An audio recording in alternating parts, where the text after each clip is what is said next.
G'day Eagles fans, welcome back to True Eagle. Today I wanted to do a video reflecting a little bit on which of our young players have taken genuine strides this year. Who are the most improved West Coast Eagles? And I've come up with about 7 or 8 that I think have actually genuinely improved as footballers, bearing in mind that I am going to exclude all the first year players. So to name them, Bo Allen, Job Shanahan, Tom Gross, Hamish Davis, Malachi Champion, Sandy Brock, and Tom McCarthy I excluded because they're first-year players, right? I suppose you could make the argument that Job Shanahan is a better player than he was at the start of the season. Certainly Tom Gross as well. Maybe Malachi Champion, that's true. Sandy Brock as well. He debuted at AFL level this year. He's a few years older. And I'm sure he's a better player than he was at the start of the year. But nonetheless, I'm really tracking how players have improved from their output at AFL level to this year. So we'll kick the video off, and I didn't mean to do this in any particular order, but I probably will start with the guy that I think actually has improved the most as an individual in season 2025, and that would be Reuben Jinby, who started the new role as a running defender. Well, we say running defender, he is kind of running defender, but he's also a bit of a lockdown defender, plays on talls and smalls as well as that sort of third tall defender as well. He did that towards the end of last year, and I think this year he's become far more consistent, and I've been saying for a little while now, I think he could be a top 5 finisher in the best and fairest this year for the West Coast Eagles. I actually think that's how consistent he is, and I do think the best and fairest award under our system does reward those who are consistent and certainly those who play every game. But Reuben's numbers have come a long way, bearing in mind last year's numbers will be affected because I think he played a fair bit as a midfielder before moving back towards the end of the year. But 4.5 rebounds a game, as I record this before the Richmond game, 1.5 last year. 6.5 intercept possessions per game as well, up from 3.4. 4.8 1%ers, up from 1.6.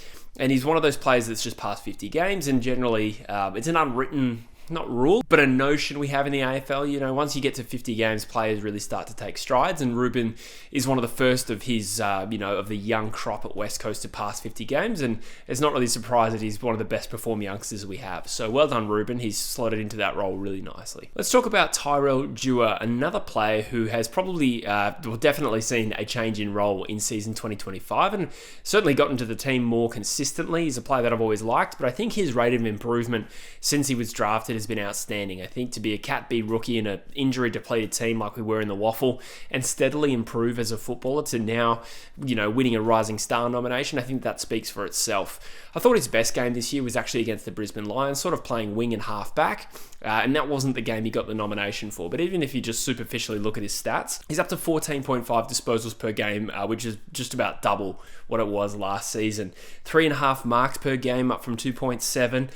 376 metres gained. I think we are genuinely seeing Dewar move into a role that I think is better suited to his, I was going to say it's better suited to his traits. I'm not sure that's actually true. I'm sure he's still a good forward. I've seen him play as a forward quite well, and that's originally where I liked him, but perhaps it's just helpful to have a young, talented guy with a bit of a point of difference on our team get his hands a little bit more on the footy. I have been critical at times of some decision-making and his ball use at times I don't think has been amazing. His disposal efficiency for the record is only 64.8, which is not great for a mostly outside player. Someone like a Ryan Marik, I think it's like 77. But the kid's only played 19 career games, and I think, generally speaking, very happy with his rate of improvement. So well done, Tyrell.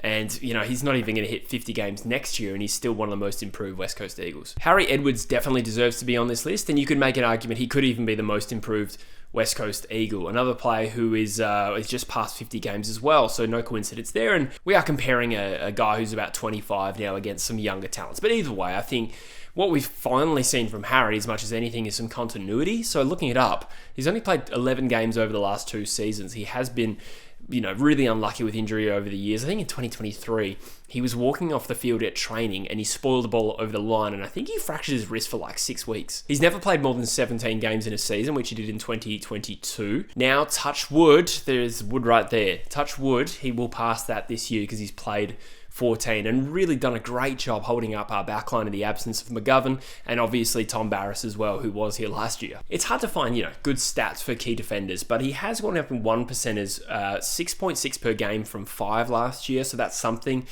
He's ranked 13th in the league for this stat, so he's genuinely top end for that. Against Port Adelaide, which was our most recent game as I record this video, he actually had a career best game statistically anyway. He had 11 marks, 17 possessions, which is the most possessions he's had in a game, and 111 in Supercoach as well, which is, fantasy scores should be taken with a grain of salt, but I thought that was still a pretty high number, and that does also take into account efficiency as well. But I think we can just see Harry, taking charge a lot in our backline. He's a bit of an unofficial leader with the way he plays. I don't know really what he's like as a leader, but the way he plays, he's generally become quite a reliable player over the last couple of months, and it is probably down to physical maturity, the amount of experience he's now got, but also that continuity, which has been key. I ummed and ahed about including Brady Hoff on our list of most improved, and I decided, yes, I will.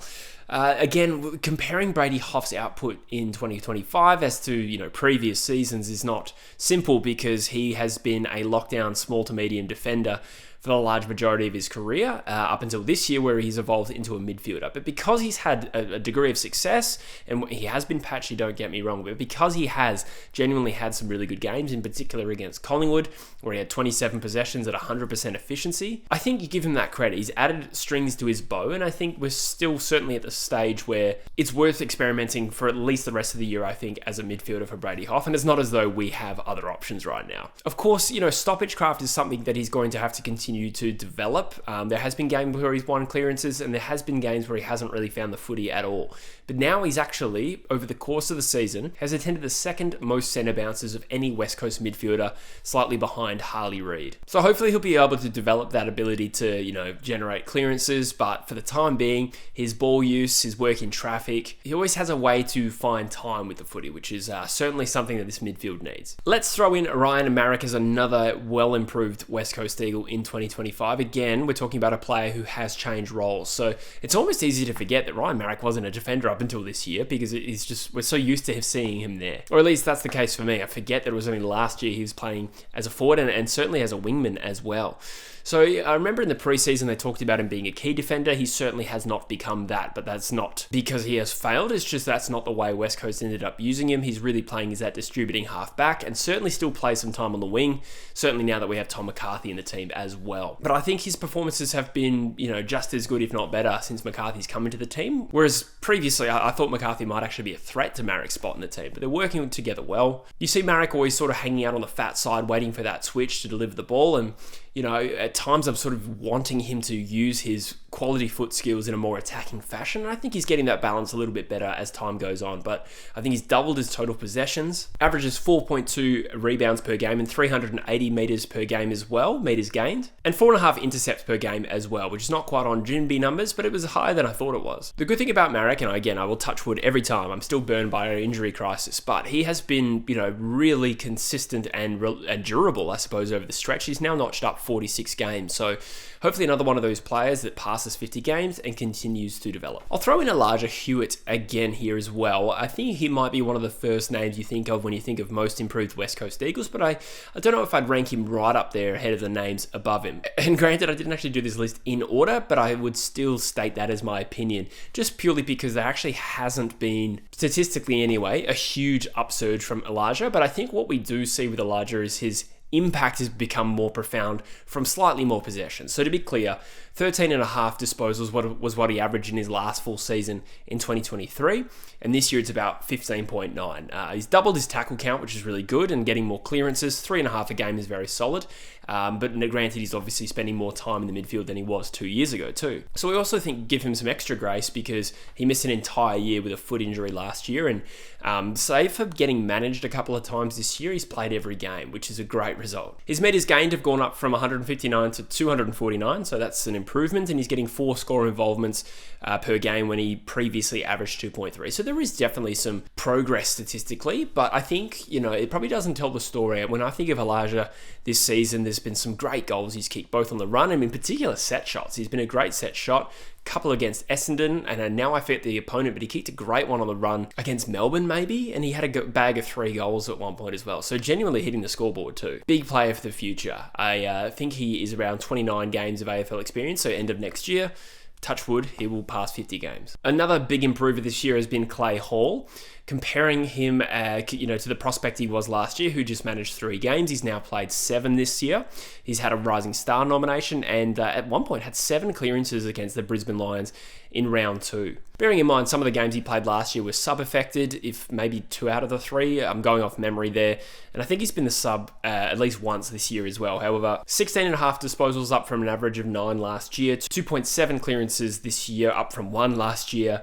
3 score involvements up from 2.3, so a slight improvement there. But out of all the Rising Star eligible players in season 2025, he is second amongst them all for stoppage clearances and 4th overall for total clearances. So that's his one wood, getting his hands on the footy and getting us first use. And I think there's generally been some progress there. Not every game has been outstanding, but give credit to a guy who was a late draft pick in 2023, managed 3 games last year and has genuinely improved this year. And by that logic, you also should give some credit to Archer Reid, who finds himself out of the team as we currently record this. But to have cracked a debut in his second season as a 203 centimetre player is something. And then not only that, he's played 11 games. And in those 11 games, he's had at least 13 shots at goal because he's kicked 4 goals, 9. And then I bet there's a few out of the fulls in there as well. But I think it's fair to suggest, no matter what the numbers say, Archer Reid does have a presence. We'd love to tidy up that goal kicking. And for that reason, I've expressed on this channel that perhaps, maybe the 450 isn't his natural role. Maybe he's a ruckman, maybe he's a key defender or some sort of hybrid player. But we've got a talent who can take great contested grabs, and that's something he's punching above his weight for. I've seen him take a number of good grabs that really get some momentum back for us. If only he was a little bit more lethal with his shooting on goal, of course, we'd love that, but it's really early days for a 203 centimetre player. And he's also getting a little bit more time in the ruck, in the waffle as well. From what I can see here, he didn't really ruck at all last year. Playing 11 games is far exceeding what I would have expected from Archer Reid at this point of 2025. I'll also give a shout out to Tyler Brockman, who hasn't been absolutely amazing for us this year, but he's certainly I'd say he's established himself as a best 22 player with some job security now, which is a big uptick from last year where we were kind of questioning what does Tyler Brockman really bring us. But he's getting his hands on the footy more. He's impacting at stoppages. Specifically, he's averaging 12.5 disposals when last year that number was just 8. He's averaging just under a goal a game, and last year he barely hit the scoreboard at all. His average was 0.1 goals per game. Averages a couple of clearances, and as a part-time midfielder, that's about right. And his score involvements have gone up from 3 per game to 4 per game. So I think that those numbers suggest an incremental improvement from Tyler Brockman, who I think is impacting far more than he was last year. And again, I think he's like 22 years old, so credit's where it's due. Hopefully he can take another stride again in 2026, or, the last month of this season would be great too. So that was the list of players that I think have taken genuine strides this year, like real market improvement. Which players have stagnated, do you think? I'm not sure I fully jump on board the Harley Reid has stagnated point of view. I mean, probably in a literal sense, yes, but in a metaphorical sense. Nah, but I suppose what I think is the case is that his body's hampering him. I also think it would have been really unrealistic to expect genuine improvement from Harley in his second season. I think he's going okay as far as stoppage craft goes and his handballing game. His handballing is genuinely elite, which, is not a trait of his that actually gets talked about. But perhaps, I can accept he has stagnated this year, but I'm willing to be patient. We should all be willing to be patient, and I have a feeling that next year, touch wood, good injury run, I think he'll prepare a lot better than he did this year. To rattle off a few more names, Harvey Johnson was a player who cracked a few games last year and looked good and hasn't really gotten close to the AFL team, I don't think, in season 2025. So I still like the kid, but just from what I said just there, that has to count as stagnation. So I know his elbow has been a problem all year for him. Perhaps that's precluded him from getting in the gym, putting on size, who knows? But he's got a contract for 2026, so hopefully he can turn it around. Locke Rawlinson is a player that debuted very early in his first season after being picked 1 in the rookie draft, and then has not made it anywhere near the team since, as far as I'm aware.